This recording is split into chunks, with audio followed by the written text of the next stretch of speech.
ایران میں ایک نام ایسا ہے جسے بہت کم لوگ جانتے ہیں، لیکن طاقت کے ایوانوں میں اس کا چرچا ہر طرف ہے۔ ایک ایسی شخصیت جو برسوں سے نظروں سے اوجھل ہے، پردے کے پیچھے، لیکن کہا جاتا ہے کہ ملک کی تقدیر پر ان کا اثر بہت گہرا ہے۔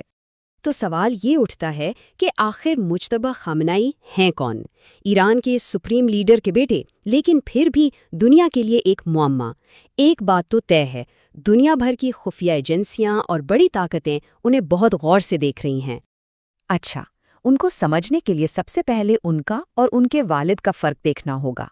جہاں علی خامنئی ایک عالم دین اور ایک نرم شخصیت کے طور پر جانے جاتے ہیں، وہیں ماخذی مواد ان کے بیٹے مجتبیٰ کی بالکل مختلف تصویر دکھاتا ہے۔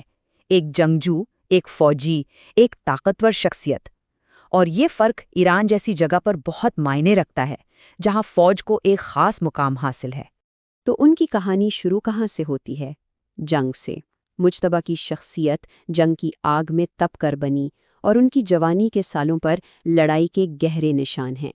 یہ وہ دور تھا جب ایران میں ہر طرف ایک طوفان برپا تھا۔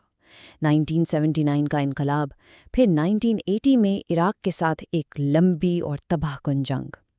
اسی دوران ان کے والد علی خامنئی صدر بنے، اور تبھی صرف 17 سال کی عمر میں مجتبیٰ نے اسکول چھوڑ کر فوج میں شمولیت اختیار کر لی۔ اور سوچیں، ملک کے صدر کا بیٹا، لیکن وہ لڑ رہا تھا عام سپاہیوں کے ساتھ بالکل اگلے مورچوں پر۔ اسی تجربے نے انہیں فوج میں بے پناہ عزت دی اور ان کی ایک مضبوط پہچان بنائی۔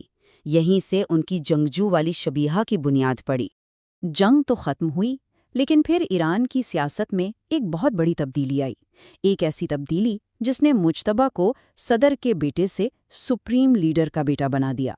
1989 میں سپریم لیڈر خمینی کا انتقال ہو گیا۔ اب ملک کو ایک نئے رہنما کی ضرورت تھی، تو ملک کے 86 سب سے بڑے علماء اکٹھے ہوئے، ووٹنگ ہوئی، اور علی خامنئی کو ایران کا نیا سپریم لیڈر چن لیا گیا۔ اور یہ کوئی چھوٹی موٹی جیت نہیں تھی۔ علی خامنئی نے 70% ووٹ حاصل کیے تھے۔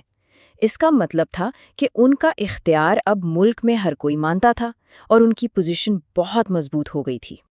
اب یہاں ایک بہت اہم بات ہے، سپریم لیڈر کا بیٹا بننے کے بعد زیادہ تر لوگ سوچتے کہ وہ سیاست میں آئیں گے، لیکن انہوں نے ایسا نہیں کیا۔ وہ مزید 10 سال فوج میں ہی رہے، اور اس وقت کو انہوں نے مسلح افواج کے ساتھ اپنے تعلقات کو مزید گہرا کرنے میں استعمال کیا۔ یہ ایک ایسا فیصلہ تھا جس نے مستقبل میں ان کے اثر و رسوخ کی بنیاد رکھی۔ یہیں سے کہانی میں ایک اور دلچسپ موڑ آتا ہے، یعنی ایران کے ایٹمی پروگرام کا سوال۔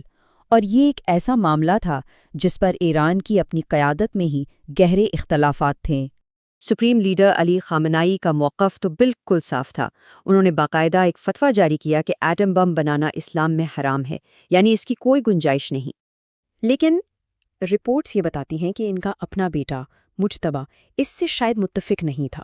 کہا جاتا ہے کہ وہ اور کچھ دوسرے علماء یہ سمجھتے تھے کہ ملک کے دفاع کے لیے ایٹمی ہتھیاروں کا ہونا ضروری ہے۔ تو یہ سب باتیں صرف افواہیں تھیں، جب تک کہ 2006 میں وکی لیکس کے انکشافات سامنے نہیں آئے، اور یہاں سے ساری دنیا کی توجہ ان پر مرکوز ہو گئی۔ ان دستاویزات میں کیا تھا؟ یہی کہ مجتبیٰ پردے کے پیچھے ایک بہت طاقتور شخصیت ہیں جن کا فوج اور انٹیلیجنس پر زبردست کنٹرول ہے۔ وہ ایٹمی پروگرام سے گہرا تعلق رکھتے ہیں، اور انہیں مستقبل کا سپریم لیڈر سمجھا جا رہا ہے۔ اب ہم اس تجزیے کے آخری حصے میں داخل ہو رہے ہیں، اور یہ حصہ ایک قیاس آرائی پر مبنی منظرنامہ ہے جو ماخذی مواد میں پیش کیا گیا ہے کہ وہ اقتدار میں کیسے آ سکتے ہیں۔ ایک بات بالکل واضح کر دوں، جو اب آپ سننے والے ہیں وہ ایک فرضی کہانی ہے، ایک واٹ ایف سینیریو۔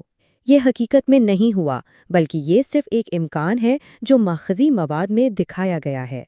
تو اس منظرنامے کی شروعات ہوتی ہے ایک حملے سے۔ امریکہ اور اسرائیل ایران پر حملہ کر دیتے ہیں، پورے ملک میں افراتفری کا عالم ہے۔ اور اسی حملے کے دوران مجتبیٰ کو ایک ایسا ذاتی نقصان ہوتا ہے جس کا تصور بھی مشکل ہے۔